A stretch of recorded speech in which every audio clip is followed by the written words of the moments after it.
Okay. It is my pleasure to introduce Thiago Reis. Was that okay? To give grand rounds today. He's today going to be talking to us about extracorporeal blood purification.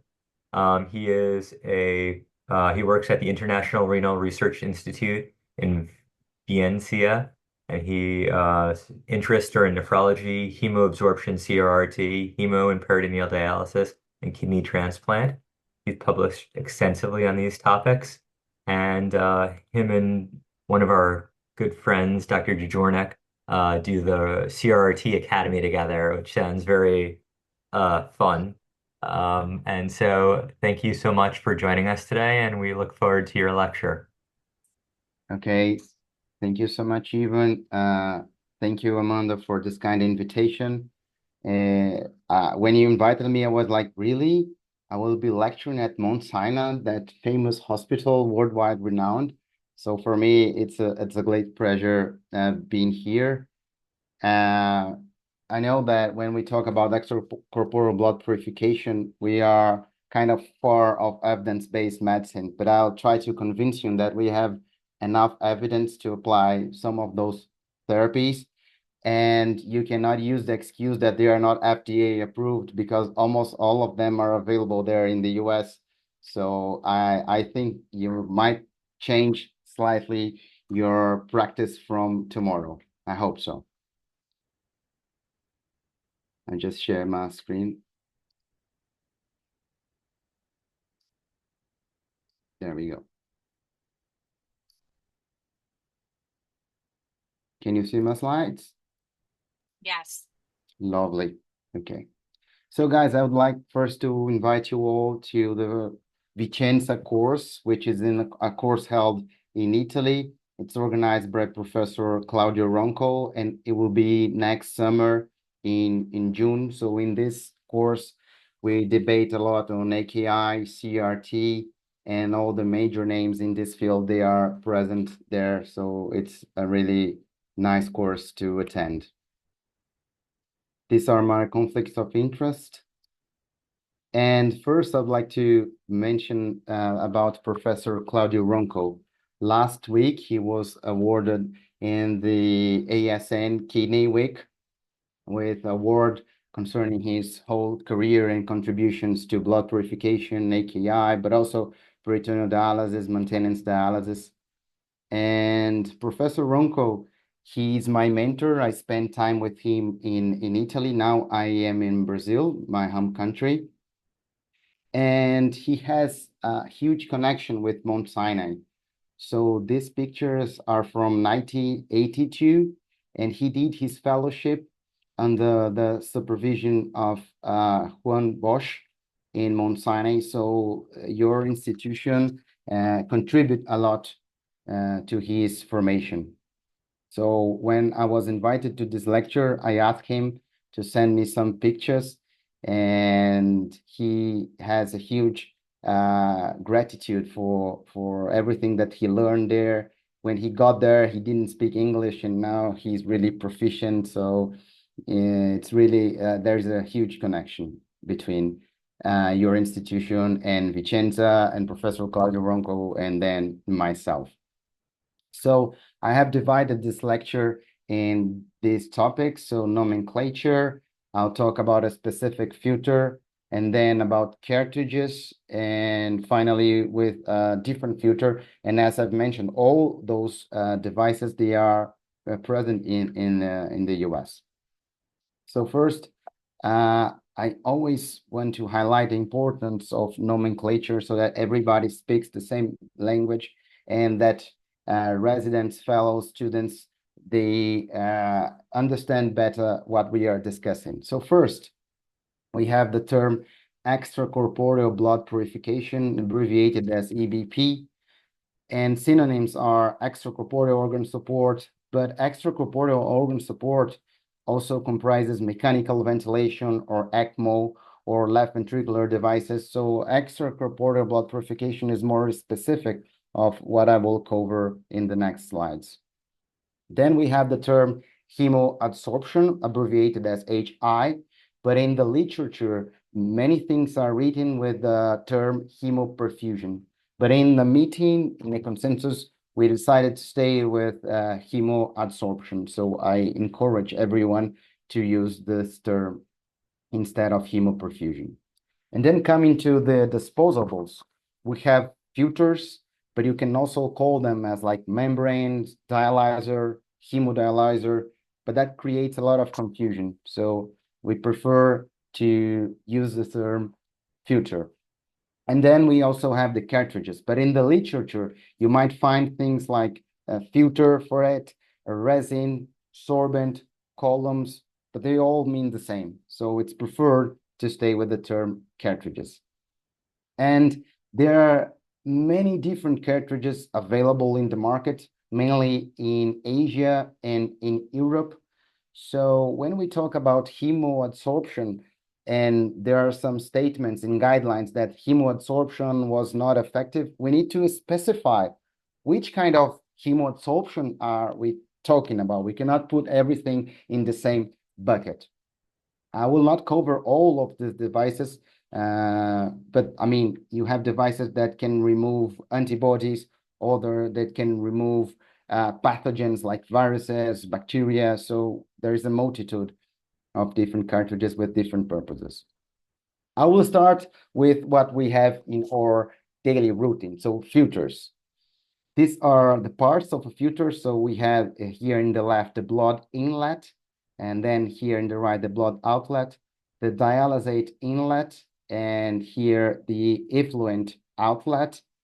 And these are the parts in the extremity, the header cap, the blood inlet, and here is the effluent outlet. And if we take off this cap here, we see this kind of soft part where the fibers are inserted, the hollow fibers are inserted here. And these are the materials of those structures. So I encourage all the fellows and residents to cut a filter and see how it's inside. So here we have around 10 to 15,000 hollow fibers in those filters.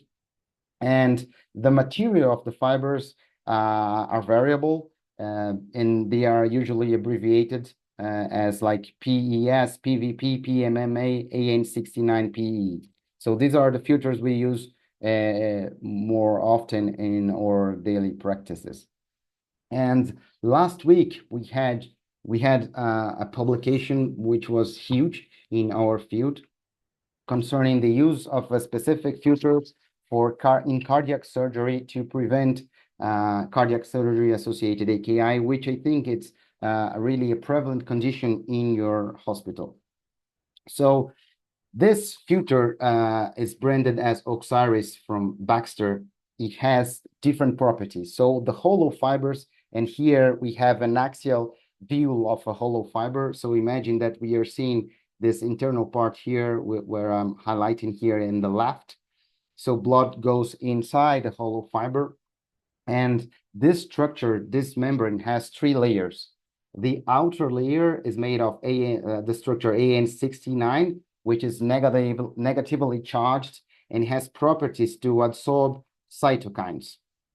Then we have this middle layer, which is of PEE and is positively charged and has properties to absorb endotoxins, which are molecules present in the outer wall of gram-negative bacteria.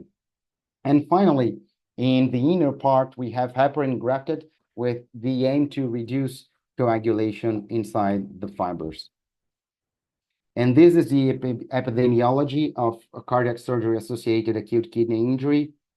So in this cohort with almost 7,000 patients, 6,600 patients, concerning patients with high risk, low risk. So in general, 61% of patients do not develop AKI. The majority of patients that develop AKI develop stage 1, 30% of this cohort. Only 5% develop stage 2, and only 2% develop stage 3. In the trial I will mention in the follow slides, a filter inserted in the machine was connected to the bypass circuit. So, of course, here is an ECMO circuit, but I just want to highlight how is the setup for that. So imagine the blood from patient is coming from left to right.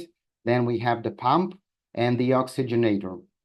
The machine is connected just after the oxygenator, and then the blood goes here. Of course, blood flow here is around 200 mL per minute, passes through the filter, and then return to the circuit in this part here before the centrifugal pump. So this would be the representation for a bypass circuit and the connections for the machine.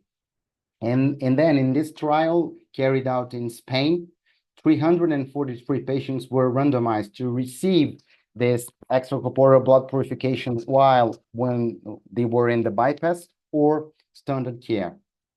And the primary outcome was the incidence of AKI, no matter which stage of AKI, and 28% of patients in the extracorporeal blood purification group developed AKI, and 39 in the standard of care.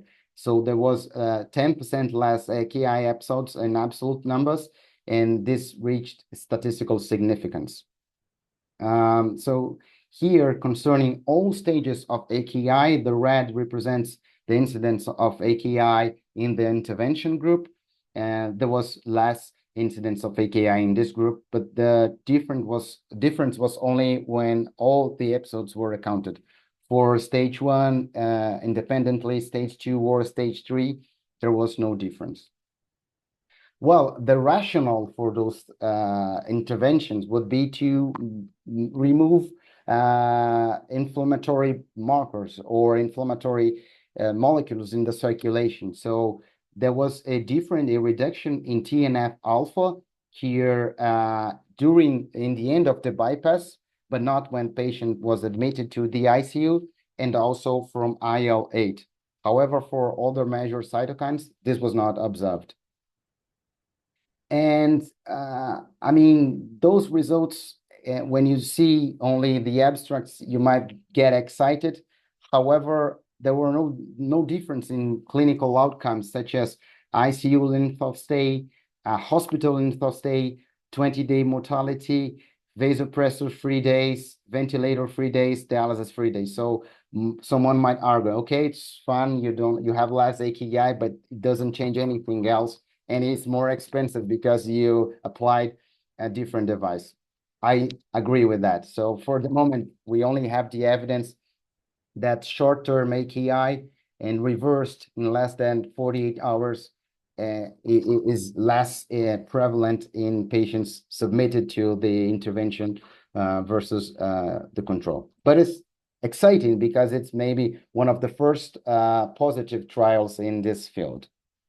Okay, now completely switching gears, we'll talk about the cartridge and not a filter anymore. And this cartridge is the material that is responsible for adsorption there is styrene divinyl benzene. So we're not talking anymore in this part about filters. So this resin made of styrene divinyl benzene has properties to adsorb medications, bilirubin, cytokines, myoglobin, iodinated contrast, uremitoxins, and also medications such as ticagrelor and direct coagulation inhibitors like factor 10A inhibitors. And this is the structure of a cartridge. On the outside, it looks like a filter, but doesn't have fibers. Instead, there are tiny beads made of that component. And then in this therapy, the blood gets in contact directly with those tiny beads, the sorbent resin. So this is the representation of a bead. It has roughly 0.1 millimeters. And this structure is a sponge form structure or trabecular and structure. And the plasma of the patient gets inside that structure, and there where the phenomenon of adsorption occurs. So it's not on the outer part of the beads, but in the inner part. The pores are smaller than leukocytes or platelets or red blood cells. So those cellular elements in the blood, they don't get in the structure. And here is the representation of those beads in the scan electron microscopy.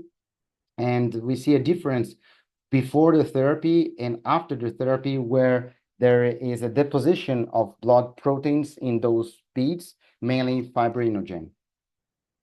And interestingly, in one cartridge, if all the area for adsorption was exposed, the surface area for adsorption is around 40,000 square meters. So it is equivalent to 8 football fields. Whereas in a filter, in the membrane, we have a contact area, surface area of 1.5 to 2 square meters. So it's a huge area for adsorption. And there are different configurations of the extracorporeal circuit. For example, in this CRT machine, the cartridge was placed before the filter, so the blood goes in this direction, passes through the blood pump, goes inside the cartridge, and then in the dialysis filter. In this other equipment from Baxter, the cartridge is post-filter, but that doesn't change the efficacy of the therapy. And here, for those that have already worked with this machine from Baxter, I'm just explaining how to put the cartridge circuit in the normal CRT circuit. So in this machine, bloods go down up here in the filter, and normally this connection goes straight here to the bubble trap.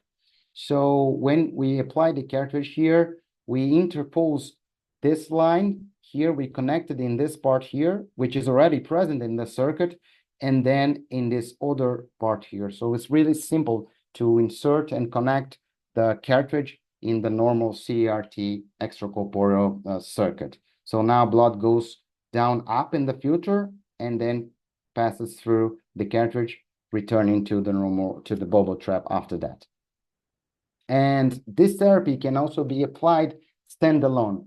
So in this case, we are not carrying out dialysis. We are carrying out exclusively hemoadsorption.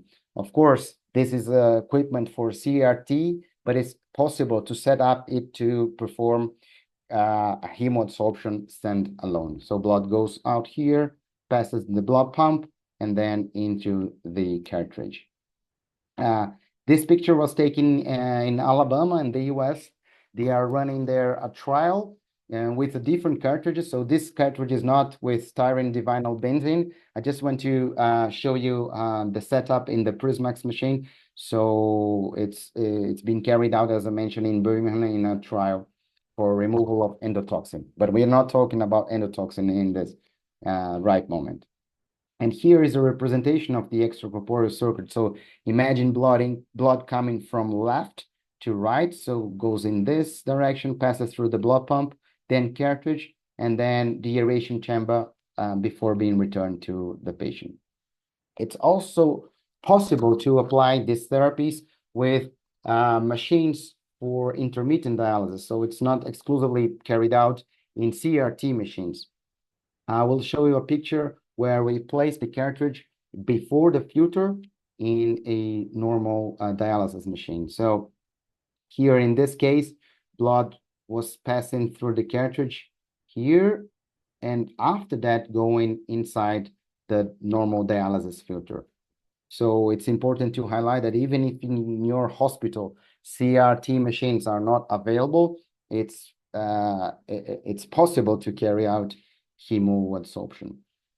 I think this is the most interesting part for those involved in cardiac surgery, and I think it's the case for Dr. Janit. And we explored that properties of the cartridges mainly in vitro circuits.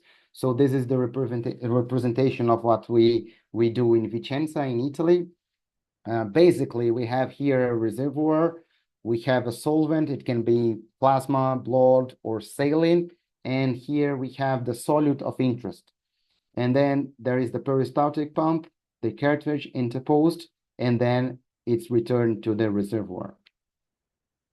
And this was the setup from this study. So in this study, the removal of apixaban, rivaroxaban, and ticagrelor was explored. In this figure, in the x-axis, we have time, and in the y-axis, we have the percentage of the concentration of those solutes or those medications. So it's possible to observe that after 60 minutes, almost all the apixaban and rivaroxaban were removed from this closed loop circuit, and then around 120 to 180 minutes, all the ticagrelor there was removed. So this was the rationale to apply that in a clinical trial.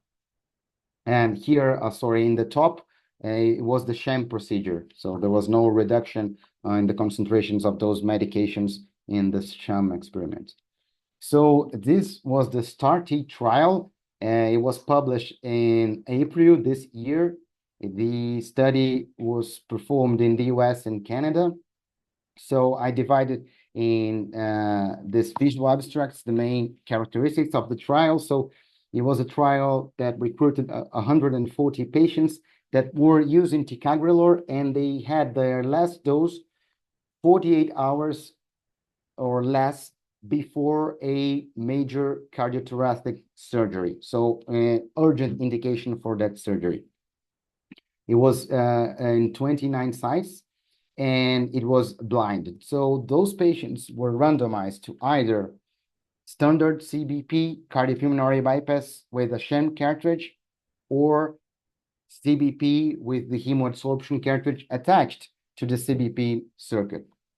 The primary outcome was a statistical analysis with the win ratio approach concerning in hierarchy, bleeding events, fatal bleeding, universal definition of periarterial bleeding, UDBP grade, and chest tube drainage. Secondary outcomes were the reduction ratio, so the difference in concentration before and after the therapy of ticagrelor, and requirement for platelet and red blood cell transfusion. Well, results. So take into account only patients that were submitted to CABG and not other surgery. So this goes around to 110 patients of that original 140. In the win ratio approach, there were no difference in concerning fatal bleeding. However, there were more wins in the arm of the intervention concerning the UDPB classification of bleeding. So 14% of victories for the intervention here, only 5% in the control. And for chest drain, the drain chest drain volume in 24 hours also wins for the intervention. So in the analysis of the win ratio, there were better outcomes with the intervention. But take into account all the 140 patients, it was a neutral trial. Well, concerning the requirements of transfusion, so here in the upper part, we have the volume of transfusion, the mean volume concerning red blood cells, platelet, fresh frozen plasma, or cryoprecipitate. So all those volumes were reduced in the intervention arm compared to the control arm. So a 50% reduction in the volume of all those blood components together. So 500 versus 100. Another exploratory outcome, those UDBP events, they occurred in of patients that had those events. Three of them were in the intervention group, and 13 of them were in the control group. So we have a number needed to treat of 6. It means that every 6 patients that we treat, we prevent one of those episodes, either bleeding or chest drain volume above 1 liter in 24 hours. Okay, now another thing that it's been explored, but not in randomized trials.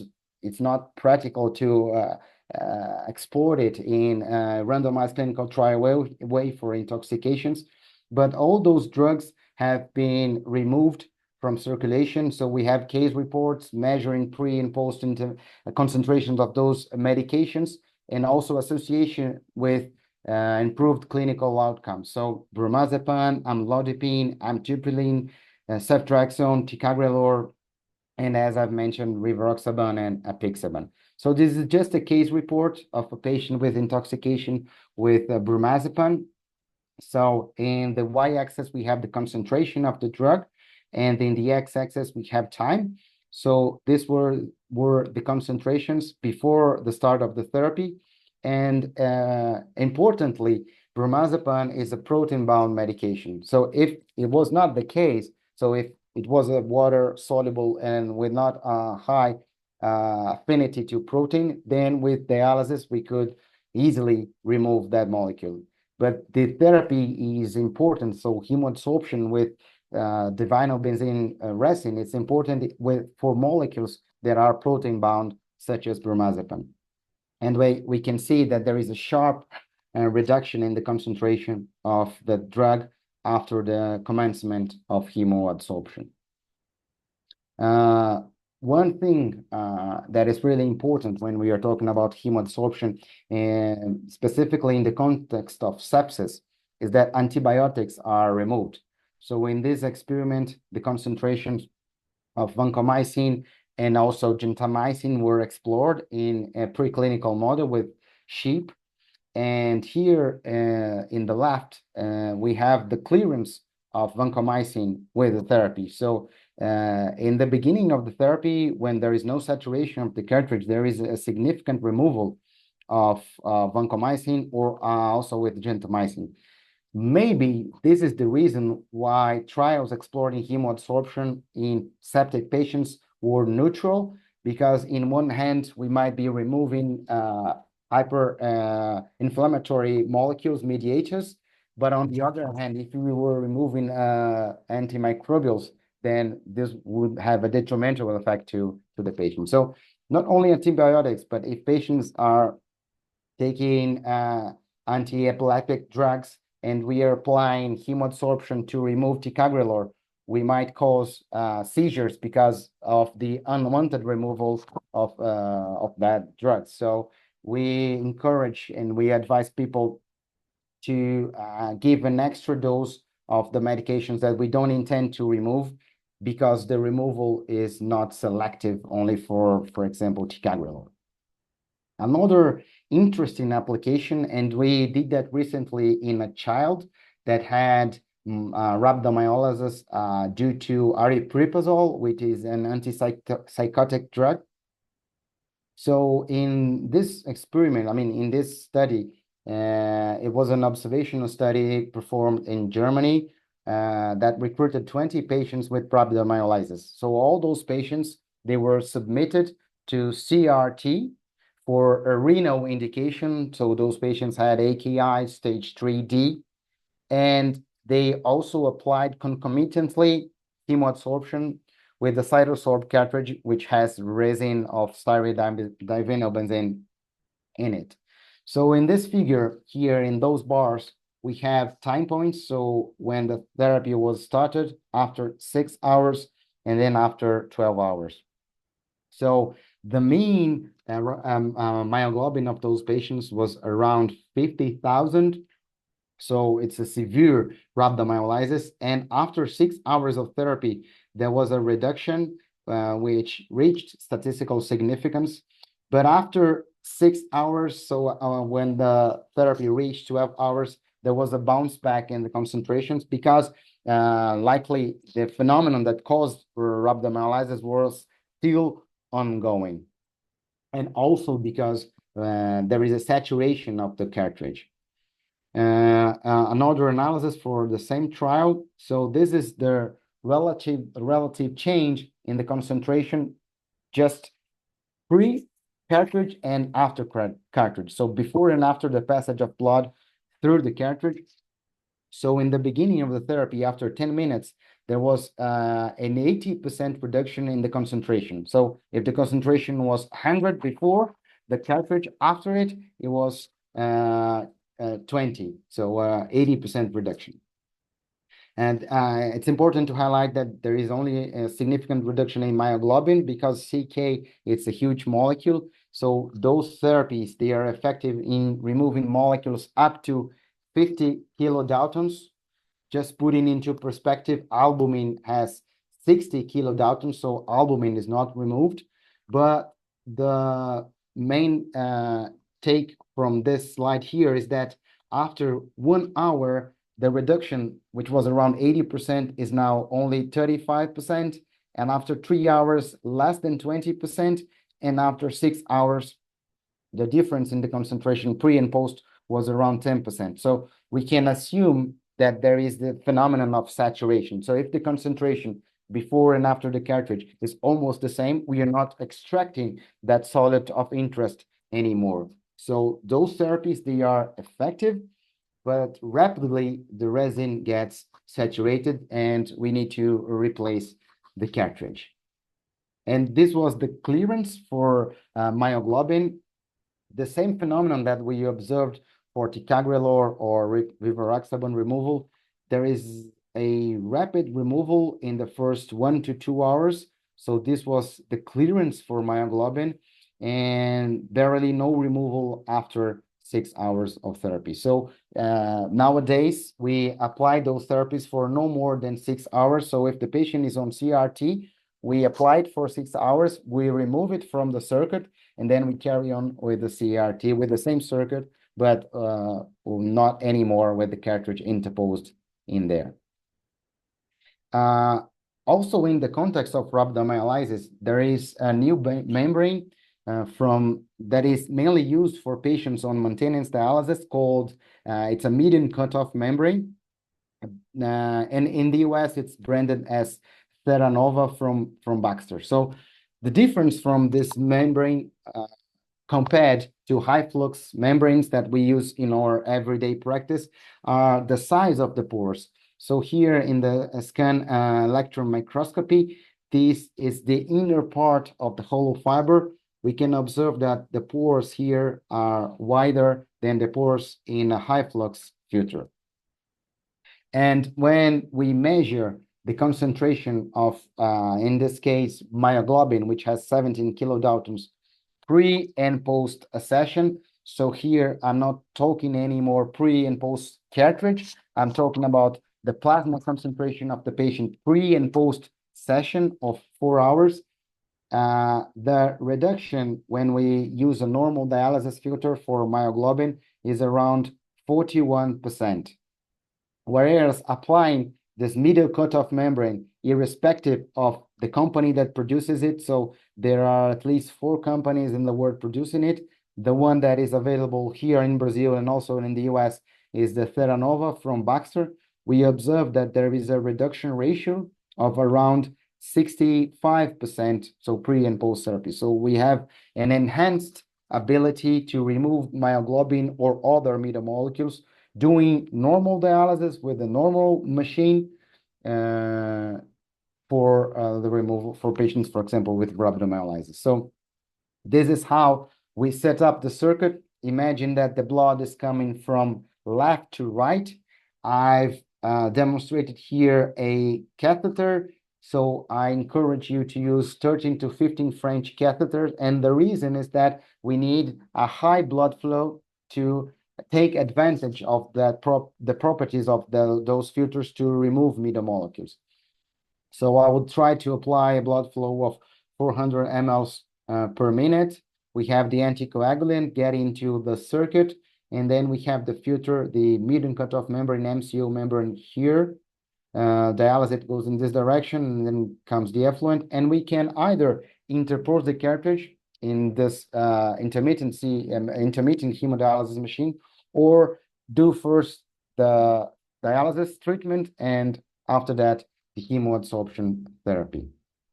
So we did that in the patient I mentioned in the beginning. So we did an intermittent dialysis therapy associated with hemoadsorption, because for the removal of myoglobin, intermittent dialysis, applying the MCO membrane is more effective than CRT standalone. And this is the last part of the lecture. So I will mention the removal of bilirubin and bile acids. So in this experiment carried out in Vicenza in the same lab, we measured the concentration of bilirubin in an in vitro circuit. So it's possible to see that even the color of the solution changes before and after the therapy. So here in the x-axis we have time, and in the y-axis the concentration of bilirubin. You can observe that it was a high concentration that we don't see in patients. So it was 90 milligrams per deciliter, and we have a reduction during the first minutes of therapy represented by these curves, and the bars represent the amount, the mass of bilirubin that was removed. So this was an in vitro experiment done in our lab, but now this was a clinical use of the therapy. So in patients with acute liver failure, the therapy was applied in conjunction with CRT, and they measured different solutes associated with in patients that had acute liver failure. None of those solids are removed by dialysis because they are protein bound. So they are small solids, but they will not cross the membrane because they are bound to mainly to albumin. And in this trial, they observed that for different solutes like ursodeoxycholic acid or total bilirubin or conjugated bilirubin, there were different curves of adsorption, and the clearance was different between those molecules. So in this blue curve here for bilirubin, we observe that there is a sharp reduction here in the first minutes. Here we are measuring the clearance in mLs per minute. But for other molecules, there are different patterns. So it's something that is interesting because we cannot extrapolate data from one molecule to others because they all might have different sites for binding inside those porous beads. So we also carried out for patients with acute liver failure. But as I've mentioned before, it's important to take into account the unwanted removal of antimicrobials. So when we apply those therapies of those patients that likely are on antimicrobials, we give an extra dose just in the last minutes of the therapy. So this was my talk. I open now for discussions and questions. Thank you.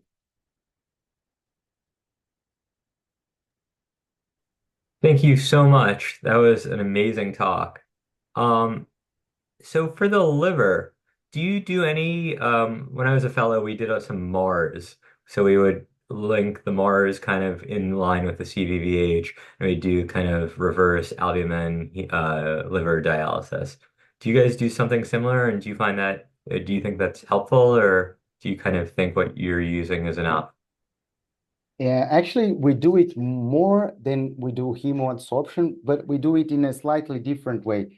So it's the same principle as Mars, where we have albumin in the dialysate compartment so that those molecules bound to albumin in the blood. Now there is an osmotic force in the sites present in the albumin in the dialysate that will extract those molecules from the blood through the dialysate compartment. So we do a therapy called SPAD, that stands for single pass albumin dialysis, because we do not have the Mars equipment. So in that therapy, we just add albumin to the dialysate bag in the CRT machine, and it works just like as Mars. So there are trials comparing the reduction, at least for bilirubin. So pre and post concentrations, either doing Mars or SPAD are equivalent, and SPAD will not anymore be available because Baxter stopped doing the machines, and the new Baxter machine does not connect with the Mars machine. So we do a lot of single pass albumin dialysis, but it's just like Mars. Thank you. Amanda, it looks like you have a question. I do, but I'm technologically challenged and can't unmute myself. So, how long do you apply these therapies when you have a patient who is essentially multi-organ failure from sepsis, from whatever, post-surgical infection, anything? What do your therapies look like? How do you incorporate CRT? How do you transition filters? Do you use multiple different filters with CRT? What does your therapy look like?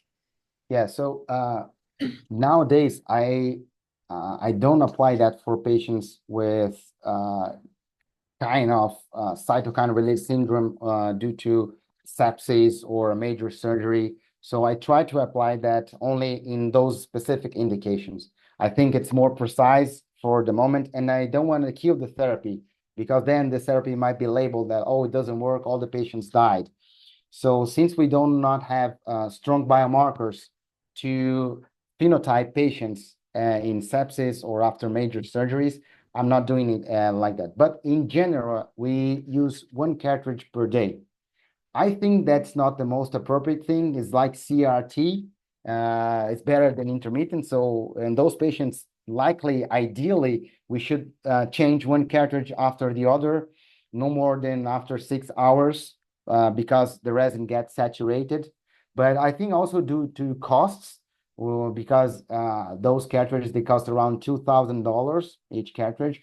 So we are doing it one therapy per day.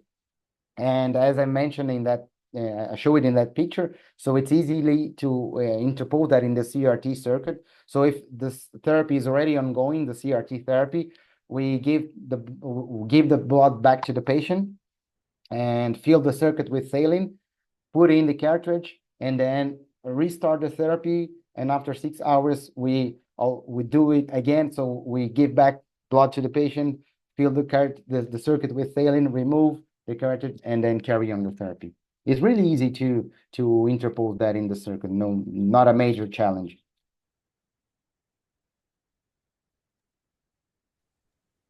Do you have Thank any you. Sorry. sorry, one more. Do you have any observational data that has mortality signal that it's beneficial, or is it still all in the works?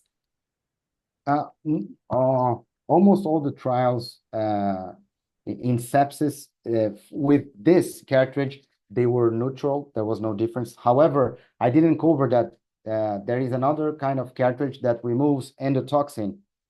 And for that cartridge, there is a trial carried out in the US called Euphrates trial, where there was a reduction in mortality for septic patients if they had the concentrations of endotoxin in a certain range. So there is also another ongoing trial, but I didn't mention that in the lecture also because it's a different type of cartridge, so it might be kind of like confusing to show all them in the same lecture or exposition.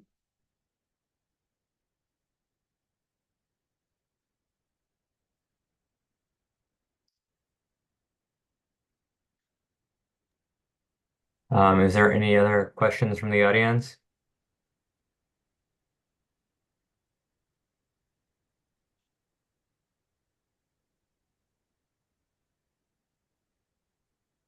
Um, okay. Well, it seems like everyone was still digesting all the things you talked about. It was a great talk. Thank you again so much for joining us.